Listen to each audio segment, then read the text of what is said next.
આજે હું શીખવું છું આપને one piece shirt collar. One piece shirt collar મતલબ શર્ટનો જે બે પાર્ટ હોય છે એમાંથી સિંગલ ઉપરનો પાર્ટ, મતલબ આને લેડીઝ શર્ટ કોલર પણ કહેવામાં આવે છે. તેના માટે સૌથી પહેલાં કોલરનું માપ જેટલું હોય એના ભાંગ્યા 2 કરીને 1 પ્લસ કરવાનું. જે માપ આવે એટલું આપણે કેનવાસને ફોલ્ડ કરવાનું હોય છે. ત્યાર પછી નીચેથી 1 થી 1.5 ઇંચ જેટલી અંદાજિત જગ્યા છોડવાની છે. ફિક્સ નથી હોતું, 1.5 પણ રાખી શકાય. રનિંગ કરવાની છે. ત્યાર પછી ત્યાંથી ઉપર 3.5નું માપ લેવાનું છે. રનિંગ 3.5 જ બધાને નથી હોતું, 4 પણ રાખી શકાય. જો કોલરની પહોળાઈ વધારે રાખવી હોય તો 4 રાખવાનું છે, નહીંતર 3.5. હવે હું 3.5 રાખું છું ને 2 જગ્યા ઉપર માપ લેવાનું છે.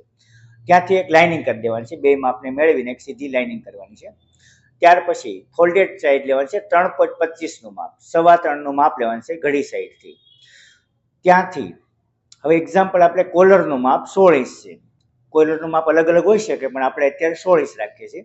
16 ઇંચનું કોલર છે, તેના ભાંગ્યા 2 કરવાના, જવાબ આવશે 8 ઇંચ.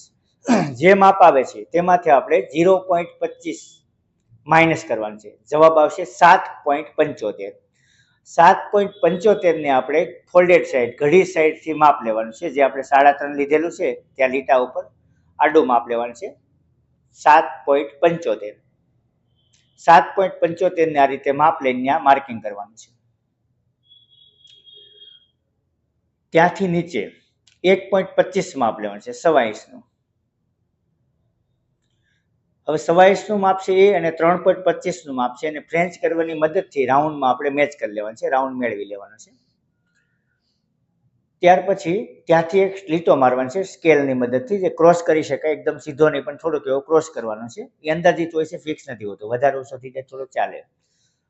હવે ત્યાંથી નીચેથી એક રાઉન્ડ આપવાનો. જે આપણે એની લંબાઈ આપણે વધારે કરવી હોય તો આપણે વધારે રાઉન્ડ નીચે આપી શકાય, મીડિયમ રાખવી તો નોર્મલ આપણે એકાદો ઇંચ અંદર રાઉન્ડ આપી શકીએ. ગમ્યો હોય તો લાઇક કરજો, શેર કરજો અને ચેનલને સબસ્ક્રાઇબ કરી લેજો, જેથી અમારા આવતા નવા વિડીયો આપના સુધી પહોંચી શકે.